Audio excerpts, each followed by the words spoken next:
Abra sua Bíblia, amado irmão, no livro de Gênesis. Livro de Gênesis, capítulo 39. Nós estamos nessa série de mensagens, experiências com Deus. Experiências com Deus. E hoje eu gostaria de meditar com você como a experiência com Deus nos faz superar mágoas e ódios, ok? E esse texto, ele é extraordinário. A vida de José é assim, extraordinária, e tem muitas lições para mim e para você. Livro de Gênesis, capítulo 39. O meu objetivo é que você busque mais ao Senhor. Com essa série de mensagens eu quero fomentar no seu coração, eu quero incendiar no seu coração pelo poder do Espírito o desejo de buscar experiências com Deus. Experiências com Deus. O Senhor Jesus é tão real aqui nesta noite como nas ruas da Galileia há 2000 anos atrás.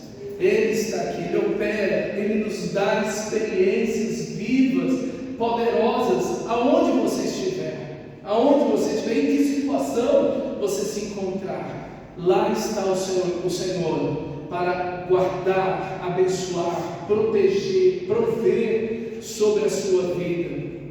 E diz assim o nosso texto sagrado, Gênesis 39, versículo 2: O Senhor era com José, que veio a ser homem próspero e estava na casa do seu senhor egípcio.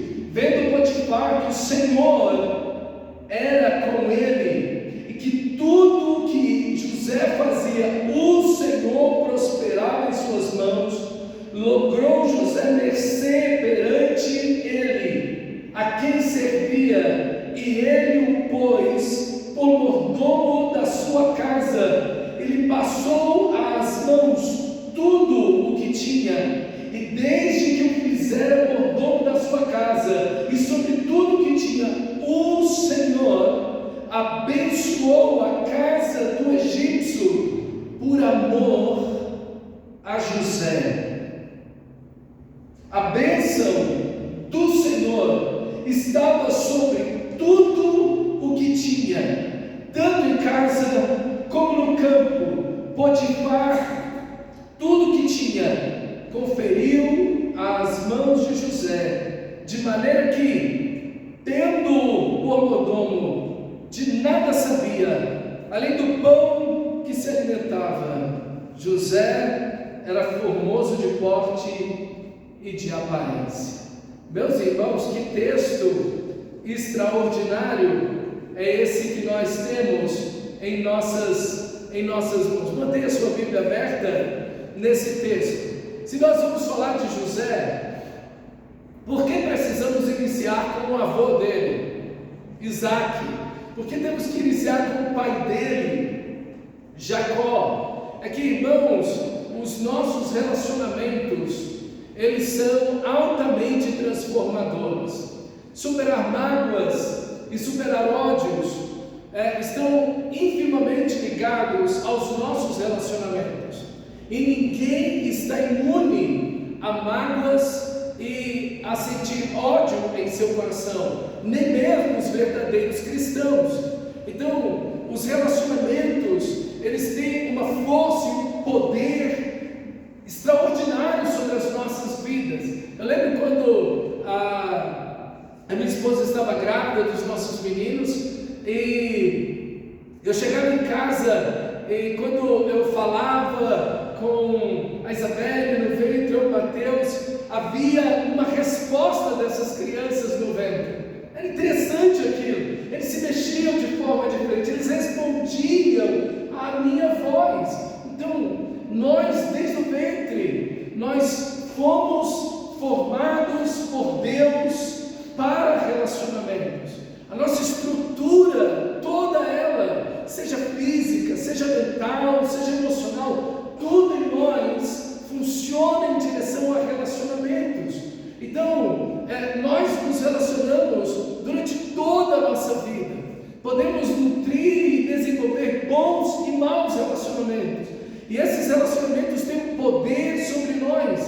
de definir parte do nosso caráter, de nos conduzir a bons ou a maus caminhos. Os relacionamentos, eles são tão poderosos na vida de uma pessoa que, se nós caminharmos com as pessoas certas e desenvolvermos bons relacionamentos, iremos numa direção que com certeza será uma grande bênção na nossa vida. Mas o livro de Provérbios nos adverte que as más companhias corrompem os bons costumes. Às vezes uma pessoa tem bons costumes, está numa boa direção, mas o relacionamento ruim a levará numa outra direção. E quando nós olhamos a vida de José, nós vamos ver que há uma família disfuncional aqui, e isso já vem desde os seus avós. Nós temos Isaac e Rebeca, e nós temos 2 filhos, Jacó e Esaú, são gêmeos, e essa família, ela vive um estado de preferência. A mãe prefere Jacó e o pai prefere Esaú. Preferências, elas são sempre terríveis, porque elas diminuem alguém e exaltam o outro. Elas valorizam, elas supervalorizam qualidades e buscam no outro o erro e as deficiências. Então viver nesse ambiente é muito tóxico.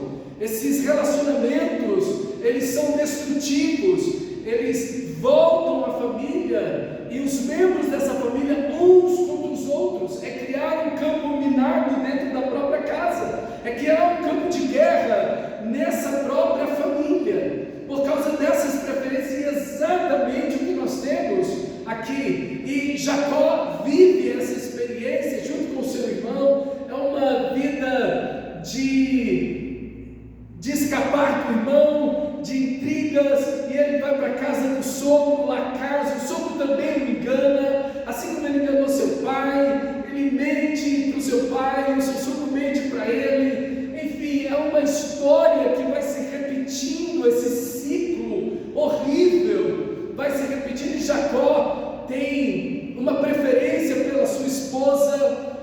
Ele foi enganado por Labão, seu sogro, que lhe deu a outra filha na noite de núpcias, e pelo costume da própria época, ele nem viu a sua esposa direito, mas esteve com ela na noite de lua de mel. E então agora ele está casado com 2 irmãs, e uma irmã tem filhos e a outra não. A esposa que ele ama não tem filho, e vira uma rivalidade, um campo de guerra esse lugar. E aí a esposa que não tem filho dá a serva para ele, para que tenha filhos por ele, e aí já é uma concubina, a outra faz a mesma coisa. Enfim, esse homem agora tem 4 mulheres.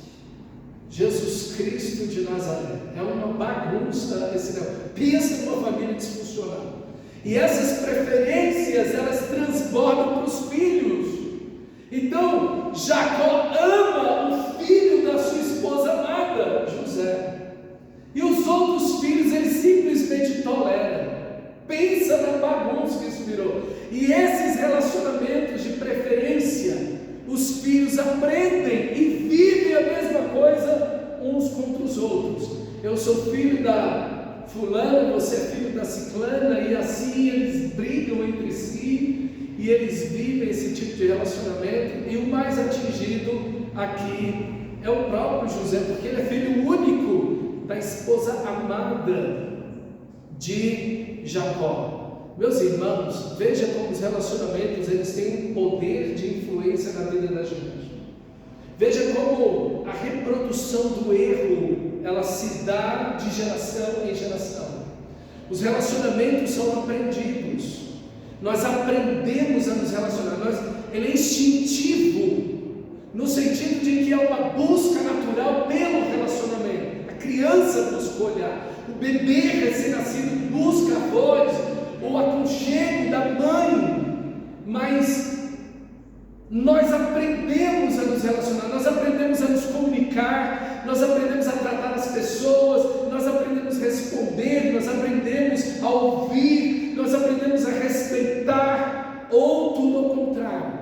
Então, os relacionamentos são aprendidos, e é exatamente isso que que nós estamos vendo aqui. E o pecado de uma geração tem uma força muito grande sobre a outra geração. E quando você olha a geração de Isaac e Rebeca, existem problemas ali, mas os problemas são muito maiores, eles se multiplicam na vida de Jacó e na família de Jacó. Eles têm uma proporção, uma dimensão, um lastro, uma profundidade muito maior do que na família anterior do seu pai e da sua mãe.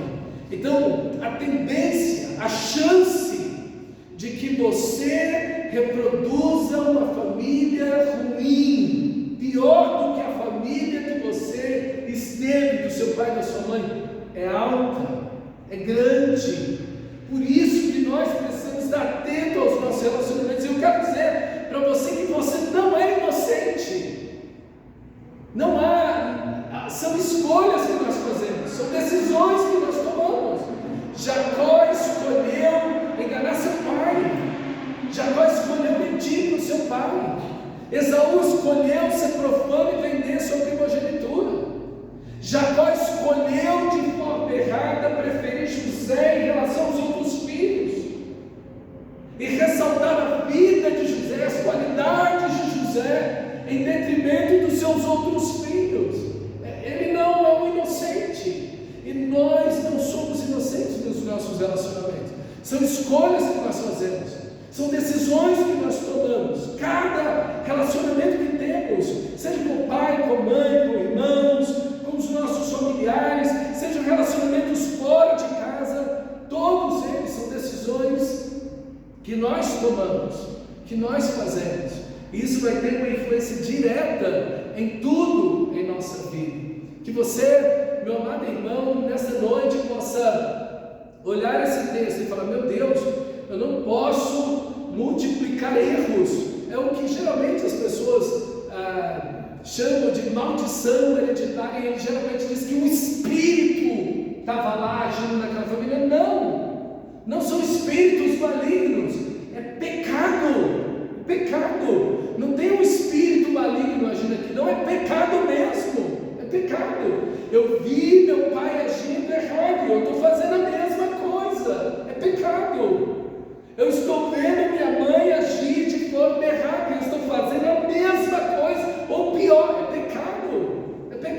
E os nossos filhos estão olhando para nós, estão vendo como nós nos relacionamos, e a tendência, a chance deles reproduzir isso de forma pior lá na frente, quando eles formarem a família deles, é alta. E é exatamente isso que nós vemos nas Escrituras Sagradas, porque os relacionamentos, eles têm um poder de influência, de transformação das nossas vidas. Por isso que nós precisamos ter tanto cuidado com os nossos relacionamentos familiares, como nós nos comportamos dentro de casa, como nós educamos os nossos filhos, sobre que fundamento nós estamos edificando a nossa vida. Porque o nosso Senhor Jesus disse que existem dois fundamentos: a rocha, que é Ele e a sua palavra, e a areia. E aonde você vai edificar a sua casa? Aonde você está edificando a sua casa?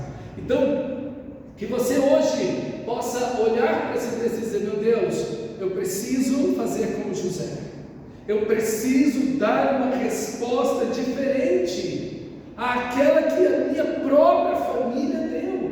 Eu preciso, nesse sentido, ser crítico com a minha própria criação, com a minha própria família, não para apontar o dedo para eles e mostrar: olha, vocês têm todos esses pecados aqui. Não é isso, mas é olhar de forma crítica. E às vezes a gente precisa do cônjuge para isso, a gente precisa de uma pessoa que esteja fora da nossa família para isso. A gente precisa, acima de tudo, da palavra de Deus, para que a palavra de Deus abra os nossos olhos e vejamos: ok, a minha família tem qualidades, a minha família tem defeitos. Eu quero dizer para você que a minha e a sua família, todas as famílias, têm qualidades e defeitos. E aquilo que é correto, que é bênção, que é bom, glória a Deus por isso. Mas aquilo que é errado, que é pecado, você precisa entender e precisa se desvencilhar daquilo, você precisa se desviar daquilo e dizer: meu Deus, eu não posso viver assim. Mas a minha família inteira vive assim, a minha família inteira pensa assim. Mas eu posso, eu estou sobre a rocha, eu estou sobre a palavra de Deus e a minha vida e a minha família. Eu e minha casa serviremos ao Senhor. A gente diz isso, a gente precisa viver isso. E aqui o que nós vemos, irmãos, é que José, ele fundamentou a sua vida, não como a sua família fez. Ele viveu sobre outro fundamento, mas ele tinha tudo para viver igual ou pior que a sua família. Seus irmãos, tendo inveja dele, o odiavam, falavam mal com ele. Esse é o primeiro indício do ódio dentro da família. É quando as pessoas têm uma comunicação grosseira, agressiva, violenta. Esse é o primeiro indicativo do ódio. Okay? Eles não conseguiam, diz o texto do capítulo 37, falar com eles pacificamente. E então armaram aí uma situação, aproveitando que José vinha trazer comida para os irmãos que estavam pastoreando as ovelhas longe de casa. Então eles falaram: vamos matar ele, vamos matar ele. E o irmão dele, Rubem, disse: não façam isso, joga ele no poço. Aqui tinha uma cisterna, que era aquelas cisternas que recolhem água da chuva, joga ele aí. Ele falou: não, depois eu tiro o menino dele, leva ele para casa. E querendo livrar, porque os caras iam matar, os outros irmãos dele iam matá-lo. E Rubens foi atrás de uma corda em alguma cidade perto. E enquanto isso, eles tiraram José de lá e venderam para o Egito. Venderam por 30 moedas. E então ele foi para o Egito. Quando Rubens chegou, não viu mais o menino lá, foram matar o menino. E tiveram que matar uma ovelha. A caravana já tinha ido embora. Tiveram que matar uma ovelha, pegar o sangue na capa especial que o pai havia feito para ele. Uma capa de um príncipe. Mancharam de sangue, com certeza rasgaram um pouco essa capa e entregaram para o pai. E o pai, então, coitado, chorou amargamente, dizendo: algum animal despedaçou meu filho. E ali ele nem sabia que o filho dele estava como escravo agora indo para o Egito. Imagina um adolescente. O texto começa no capítulo 37, ele tem 17 anos de idade, um menino novo. Ele era muito jovem e agora ele está centenas, talvez mais de 1000 quilômetros longe de casa, sem pai, sem mãe, sem família, numa outra cultura, uma cultura idólatra, cruel, uma cultura imoral, que era a cultura egípcia. Dentro desse contexto cultural, menino sozinho, sem nada e ninguém, sem regra alguma que pudesse limitar. Mas veja, irmãos, esse menino que tinha tudo para ter seu nome apagado da história, agora vai se tornar o segundo homem mais poderoso do mundo. Por quê? Porque ele nutriu um relacionamento que restaurou toda a sua vida. Olha o texto sagrado do capítulo 39, que nós lemos, versículo 2. O Senhor era com José. E logo depois, vendo Potifar que o Senhor era com José. E essa expressão de que o Senhor era com José e o Senhor era com José se repete algumas vezes, e é a marca central, principal da vida de José. Meus irmãos, e é esse relacionamento que vai mudar a vida de José completamente. É esse relacionamento. Agora note, não é José que está buscando a Deus, é Deus que está buscando José. E aqui está a graça de Deus estendida para a minha vida e a sua vida. É Deus que está te buscando, irmão. É Deus que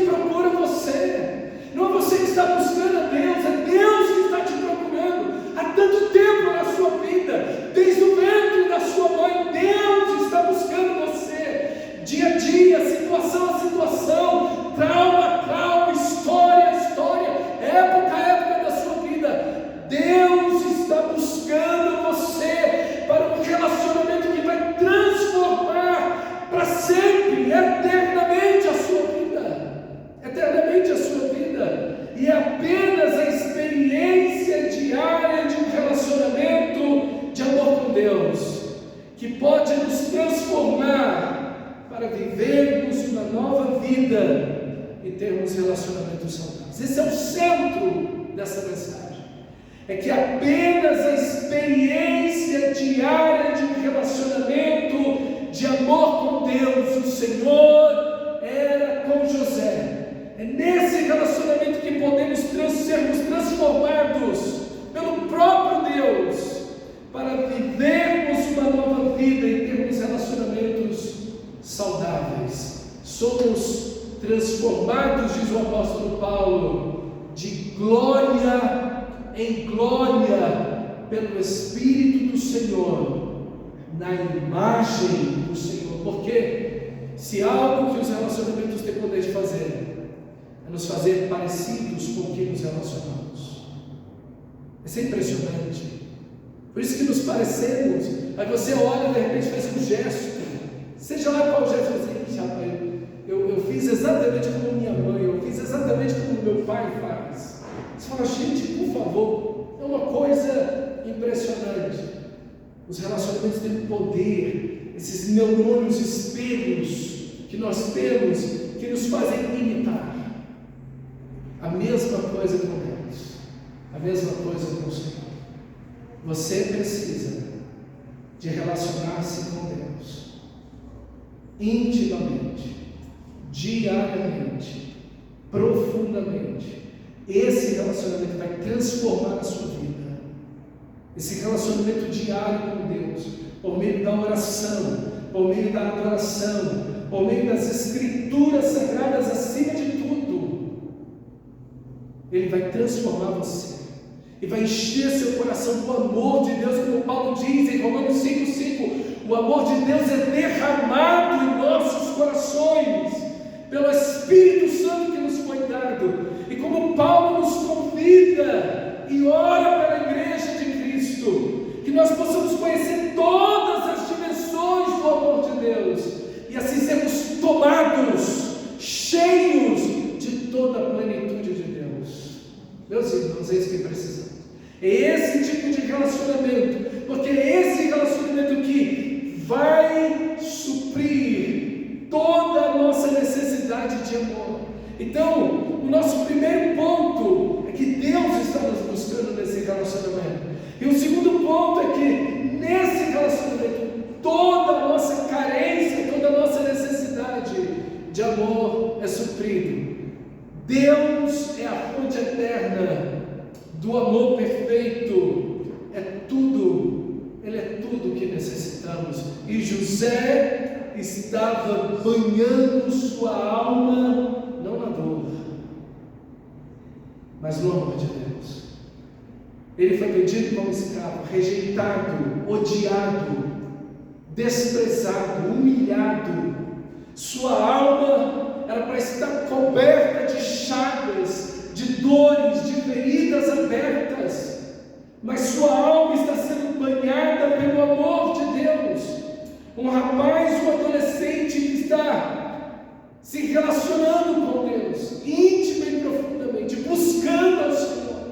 José estava buscando a Deus, como Jó disse em Jó capítulo 13, versículo 15: ainda que ele me mate, nele eu esperarei. Eu vou buscá-lo até o último fôlego da minha vida, eu vou amá-lo, vou buscar o meu Senhor, não importa o sofrimento, não importa as lutas. José vive por 17 anos numa família horrível, uma das piores famílias que tem. Uma das piores famílias que tem. Meus irmãos, o resultado dessa família é horrível. Judá, seu irmão, que foi um dos que mais odiavam José, logo depois de ter vendido o irmão, ele foi montar a família dele. A família dele é horrível. Os filhos dele são pior do que ele. E ele, vivendo na imoralidade, vivendo uma vida longe de Deus, ele vai ser pai dos seus netos. A sua nora tem que se vestir de prostituta, se disfarçar de prostituta, para ter relação sexual com ele, com Judá, porque ele não queria dar o outro filho dele para ela, que era a lei do levirato. Meus irmãos, parece que o treino não tem para onde piorar. Parece que a coisa não tem onde escangalhar mais. Mas quando você olha e fala, meu Deus, no capítulo 38, o capítulo 37 termina com José sendo perdido. Dentro do capítulo 38, essa história terrível. E você fala, meu Deus, cada família pior que a outra. Mas José está com a sua vida cheia do amor de Deus. Ele está suprindo, ele está bebendo desta água viva do amor de Deus. Você tem duas escolhas: ou você vai beber e vai encher sua alma do esgoto, ou você vai encher sua alma dessa água cristalina do amor de Deus. Ou você vai nutrir relacionamentos horríveis, ou você vai se relacionar em amor e olhar para a cruz de Cristo Jesus e ver ali o grande, eterno, perfeito amor de Deus, e vai entregar sua alma a Cristo Jesus e vai ser banhado por esse amor e vai suprir suas necessidades nesse amor. A maioria das pessoas busca substituir pessoas e relacionamentos na esperança de ser aceito. Esse é o grande erro. É o grande erro. Mas José agarrou-se ao Senhor com todo o seu coração.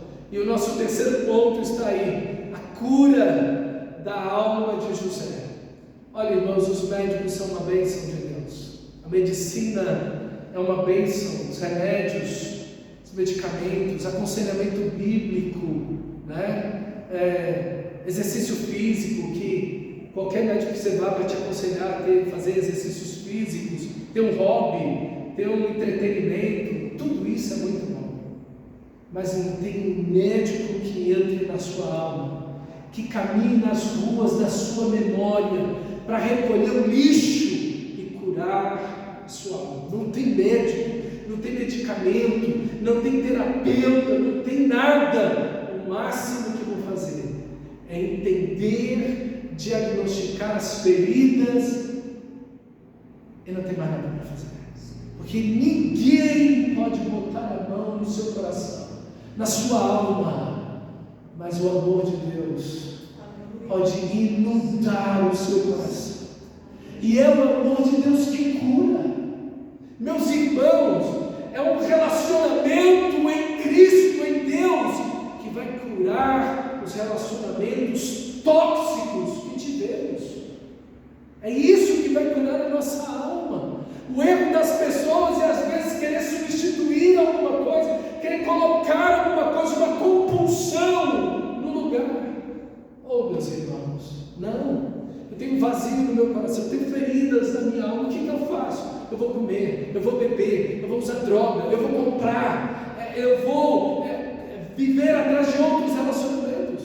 Veja, tudo isso é a mesma coisa.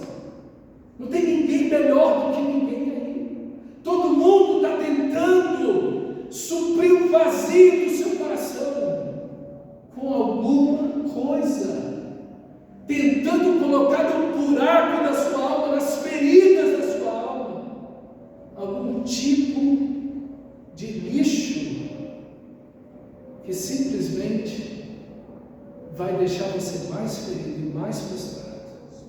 Você come, você bebe, você consome, e aquilo traz uma satisfação, daqui a pouco aquilo traz um vazio, e você vai seguindo nessas compulsões e compulsões e compulsões, por toda uma vida, por toda uma vida. E cada compulsão é autodestrutiva. Toda compulsão é autodestrutiva. Todas as compulsões que você tem vão destruir você. Mas o amor de Deus, Ele cura, Ele restaura, Ele liberta, Ele transforma, Ele alimenta a nossa alma, Ele cura as feridas do nosso coração. Ninguém, meus irmãos, pode adentrar seu coração, só Deus pode fazer isso, só Deus pode fazer isso. Quantas vezes você está cavando para você mesmo cisternas furadas que não retêm água, que não retêm. Não faça isso. Você precisa desse relacionamento diário com o Senhor, diário com o Senhor. E foi isso que José fez. O Senhor era com José, Deus buscou José. José respondeu a esse amor.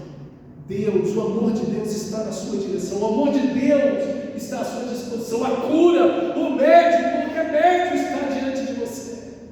Busque-o, agarre a Cristo Jesus, o Senhor, e Ele vai curar o seu coração, vai restaurar você. O quarto ponto é que o amor de Deus traz plena satisfação à alma. O texto que nós lemos, do capítulo 39, termina dizendo que José era o bonitão do lugar.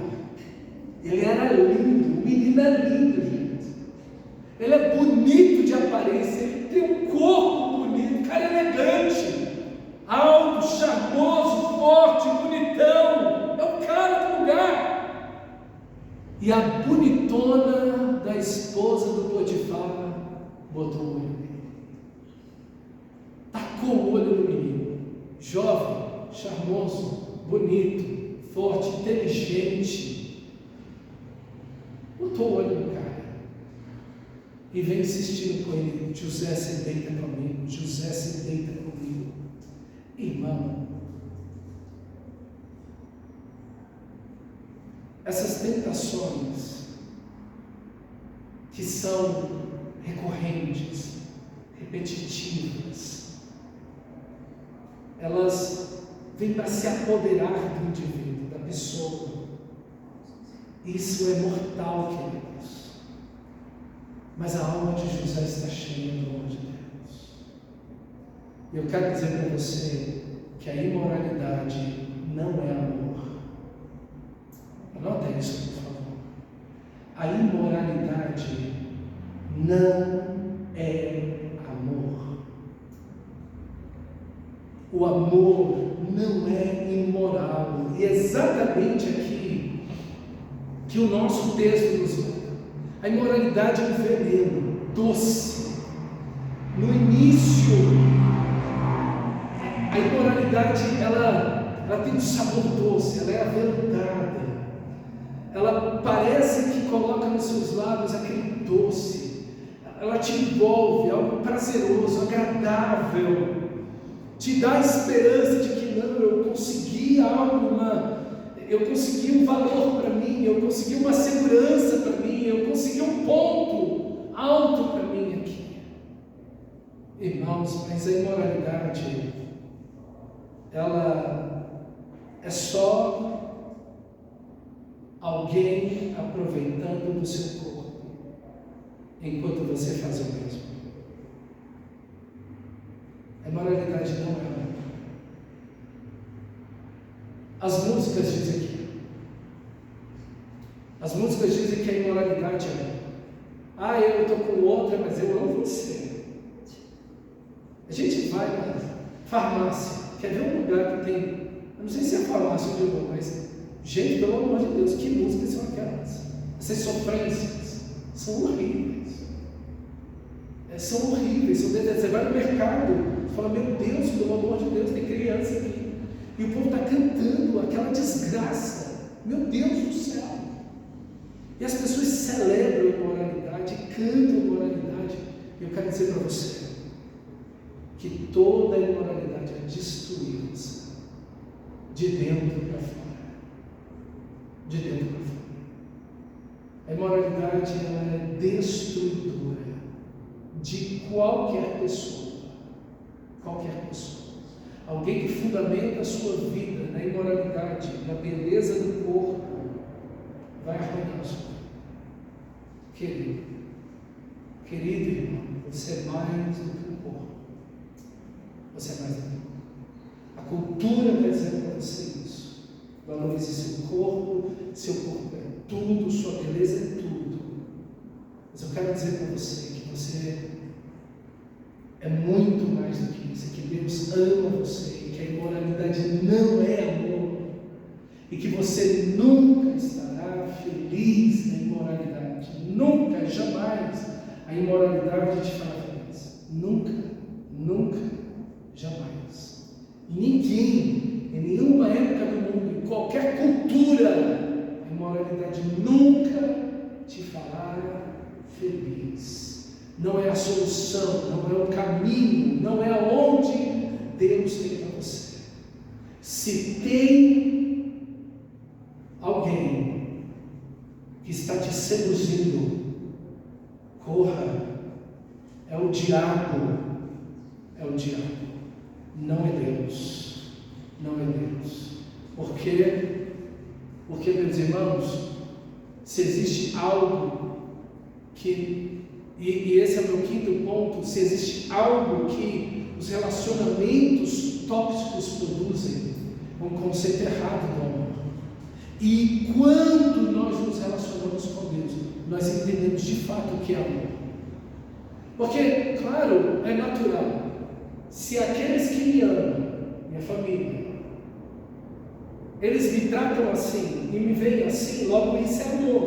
O que a criança entende, é o que as pessoas passam a entender. Só que eu quero dizer para você que o amor, quando você se relaciona com Deus, há uma correção, uma redefinição do que é amor quando você se relaciona com Deus e quando você conhece a Deus. E aí você vai entender que exatamente a proposta que se faz e a busca do nosso próprio coração vão nutrir relacionamentos para que o vazio do meu coração saia. E esses relacionamentos são piores e mais tóxicos, e as pessoas ficam indo de um para o outro, de um para o outro, de um para o outro. E quanto mais relacionamentos você tem, pior você ficará. Mais doente, mais amargado, mais infeliz, mais mágoas, mais traumas, pior sua alma vai ficar. Não é isso que Deus chamou você para fazer. Não é esse o caminho. Não é esse o caminho. E como é importante adolescentes ouvirem algo assim, jovens ouvirem algo assim, porque o mundo está incentivando as pessoas a terem múltiplos relacionamentos, enquanto a Bíblia fala, Jesus disse, aquilo que Deus uniu, o homem não separa. Deus fez a gente nesse sentido igual às araras. Tem um parceiro e acabou. Igual que não são baleias, são golfinhos, né? As orcas. Um parceiro e acabou. O parceiro morreu, acabou. Meus irmãos, nós vamos entender isso. A cultura diz outra coisa, principalmente essa cultura brasileira que nós temos, terrível. Mas as pessoas estão destruindo suas vidas. E você não deve ser mais um que está vivendo isso. Você deve viver de outra forma. Você deve ensinar os seus filhos, desde pequeno, o que é casamento, o que é um relacionamento saudável, e nutrir relacionamentos saudáveis, e redefinir o que é amor. O amor verdadeiro é santo. O amor verdadeiro não trai. O amor verdadeiro não vai embora. O amor verdadeiro não abandona. O amor verdadeiro é santo. O amor verdadeiro é fiel. Fiel. É um relacionamento de fidelidade. Ele nasce e se desenvolve em compromisso, em aliança. Em aliança. O amor verdadeiro não é violento. O amor não bate, não espanca. O amor verdadeiro não é abusivo, opressor, amedrontador. Gente, quanta gente acha que isso é amor. A fulano ama tanto ciclano que apanha dele e continua lá. Não, você é doente. Você é uma pessoa doente. Você precisa de Cristo. O amor não faz isso. O amor não espanca, o amor não bate, o amor não é violento. O amor é outra coisa, gente. Mas ensinaram muitas vezes para a gente isso. O amor não faz o outro sofrer. O amor sofre no lugar do outro. O amor é sofredor. Deus amou o mundo de tal maneira que deu o seu Filho unigênito naquela cruz. O amor sofre no lugar do outro. O amor procura elevar o outro, procura promover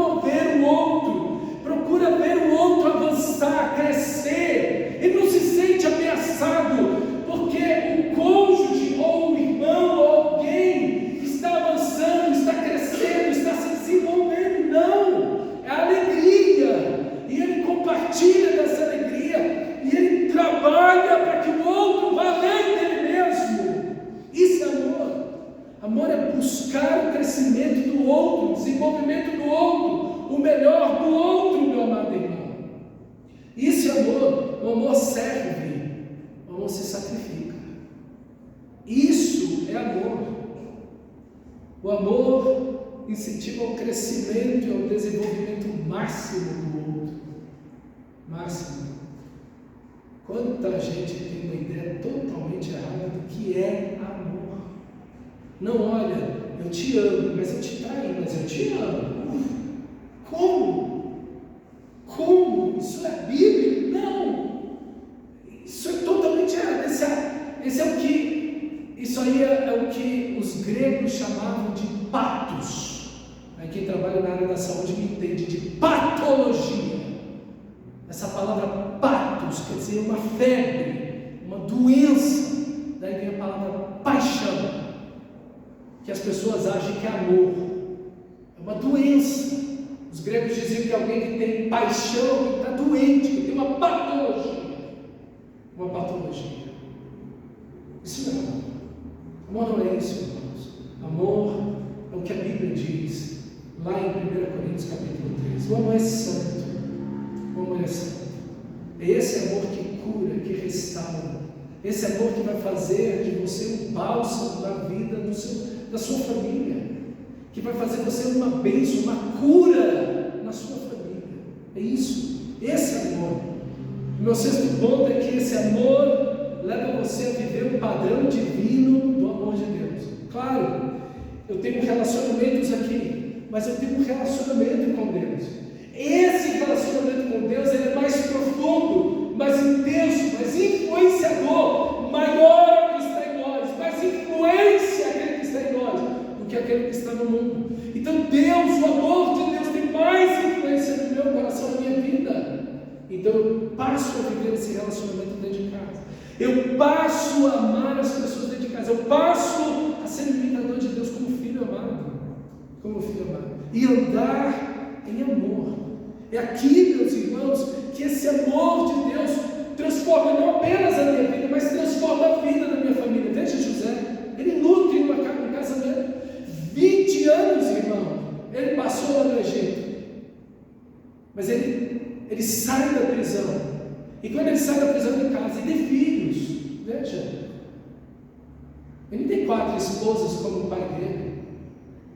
Ele não está preferindo um filho em relação ao outro. Ele está vivendo uma outra família, dentro de uma outra estrutura, dentro de outros parâmetros e valores. Por quê? Porque ele está bebendo do amor de Deus. A influência da vida dele não é mais a família dele. Ele não está carregando mais aqueles pecados da sua família e reproduzindo isso. Ele está relacionando-se, ele está desenvolvendo uma família sobre outros fundamentos. E é isso que Deus tem para você. Você bebe o amor de Deus e você então vive esse amor e desenvolve um casamento, um relacionamento com os filhos, desenvolve um relacionamento com a sua família em outras bases, em outros fundamentos, dentro de outras prioridades. E Ele, por último, liberta você das cadeias das mágoas e do ódio. 20 anos se passaram. José foi levado à prisão porque não se deitou com a mulher de Faraó, de Potifar. Passou 10 anos na cadeia, 11, 12 anos na cadeia, por causa disso, justamente. Lá Deus estava com ele na cadeia, e lá na cadeia, na prisão, ele estava nutrindo o relacionamento de amor com Deus, e Deus abençoou José, e o Senhor era com José na cadeia, e ele saiu de lá, depois de ter sido esquecido, injustiçado. Tantas coisas erradas aconteceram contra José, meus irmãos. E José poderia dizer: não, eu sou um homem amargurado, eu sou uma pessoa, eu vou me entregar a viver uma vida totalmente errada, eu vou me entregar à imoralidade, à mentira, vou me entregar ao roubo, vou fazer um monte de coisa e vou botar a culpa todo dia na minha família. Não. Se fizesse isso, a culpa era dele, escolha dele. Não importa o que a sua família fez ou viveu, a escolha é sua. Não se esconda atrás dos erros da sua família. É você que está decidindo. se vai ou não se relacionar profundamente e transformadoramente com Deus. Não apenas saber que Deus te ama e que te busca, não, mas desenvolver realmente um relacionamento com Deus em Cristo Jesus, pelo Espírito Santo. Meu irmão, e ter uma vida nova, uma novidade de vida, as coisas velhas, tudo, glória a Deus, se fez novo. Agora, 20 anos depois, já tem seus filhos, sua esposa, é o segundo homem mais poderoso do mundo, seus irmãos chegam, e tudo aquilo que ele pensava que já tinha passado, não, já perdoei, gente, deixa para trás, não estou mais ofendido com ninguém, eu amo todo mundo, está tudo zerado para mim, olha, é pedra no passado, ok? Para mim isso está tudo, quando ele viu os irmãos dele, tudo aquilo veio à tona de Deus. O senso de justiça, a raiva, a tristeza, as mágoas, as dores, as lágrimas, veio tudo de novo no coração de Jesus. E agora vem a pergunta: o que eu vou fazer? Quem vai me influenciar? As mágoas do meu passado ou o grande amor de Deus? O Senhor estava com José quando ele foi vendido, antes dele ser vendido, quando ele foi vendido, quando ele foi lançado na prisão, quando ele foi exaltado a ser o segundo homem mais poderoso do mundo. E agora, o Senhor é com José. E ele prende os irmãos dele, fala mal com eles, começa a fazer o mesmo que os irmãos fizeram. E ele tem que parar e chorar diante de Deus. E com certeza perguntar: o que eu estou fazendo? Eu tenho duas saídas: ou eu vou ser aquilo que eu odeio, ou eu vou me tornar aquilo que eu odeio. Eu vou fazer exatamente como os meus irmãos fizeram comigo, e exatamente o que eu estou fazendo. Eu vou me tornar igual a eles, ou eu vou parecer com Cristo Jesus. E essa luta interna foi em oração e em muitas lágrimas, e duraram semanas e duraram meses essa luta, porque o trajeto dos irmãos indo e vindo demorava meses, pela escassez de alimentos que vivia o Egito para nos comprar alimento. E nesse processo todo, o amor de Deus venceu no coração dele, e ele perdoou os seus irmãos. E na vez que os seus irmãos vêm, ele então se revela aos seus irmãos. E ele gritava, ele chorava com todo o seu coração. E os seus irmãos atônitos porque não conseguiam reconhecer, porque já haviam se passado 20 anos e aquele menino agora é um homem. Meus irmãos, aqueles homens cheios de culpa, cheios de mágoa, cheios de rancor nos seus corações. José os abraça, José os beija, restaura a vida deles, traz a família, seus filhos e netos, traz todo mundo, e os abençoa, e dá o melhor lugar da terra para eles, e enriquece a vida dos seus filhos, intercede junto ao faraó, e o faraó diz: faz tudo com eles o que você quiser, porque o Senhor é contigo. E ele perdoa e abençoa seus irmãos, e vence a mágoa. Por quê? Porque José era alguém maravilhoso e especial? Não. José era exatamente igual a mim e você. Rancoroso, magoado, amargurado, mesma coisa da gente. Mas toda a diferença, o Senhor era com José. E aqui está, irmão. O que vai mudar a sua vida? Vai fazer você vencer toda a mágoa do seu coração, todo o ódio, todo o ressentimento, e fazer você mudar a direção da sua vida, para que esse relacionamento com Deus seja a grande e total influência sobre você, e que vai curar você, vai curar sua família, seus relacionamentos, as pessoas. E vai mudar a vida das pessoas. Mais 20 anos se passaram. E o pai de José, Jacó, morreu. Quando depois que sepultaram Jacó, os irmãos de José, velhos, homens de 80 anos de idade, se prostraram diante de José e disseram, 20 anos depois, eles passaram 40 anos carregando toda a mágoa, todo o ressentimento, todo o ódio, toda a culpa nos seus corações. E se ajoelharam diante de José e disseram, nós somos seus escravos. Porque eles pensavam que José fez o bem a eles, porque o seu pai estava vivo. Então agora eles pensaram, papai morreu, José vai matar a gente, para se vingar do que nós fizemos com ele, porque ele não nos irmãos. Ele se ajoelha e começa a pedir perdão a José, dizer que o pai tinha dito. José começa a chorar de novo. José é um homem livre, queridos. José é um homem livre. Às vezes as pessoas te fizeram mal, carregam a culpa, mas você não tem que carregar o ódio. Você não tem que carregar mágoa. Não tente se vingar de ninguém. Às vezes a gente fica guardando ódio, mágoa, achando que é uma vingança contra o outro. Meu Deus, você está apodrecendo sua alma. Encha seu coração de amor, seja alguém livre em Cristo Jesus. Porque você não pode fazer nada pelo outro, da mágoa, do ódio no coração do outro, você não pode entrar naquele coração. Mas o seu coração você pode entregar a Deus. Pedir a Deus, deixe meu coração de amor. E José foi um homem livre e viveu sob a bênção de Deus. Que você seja como José. Porque o Senhor é como José. E o amor de Deus é com você. Vamos orar ao Senhor. Vem sentar, por favor. E vamos orar ao nosso Deus.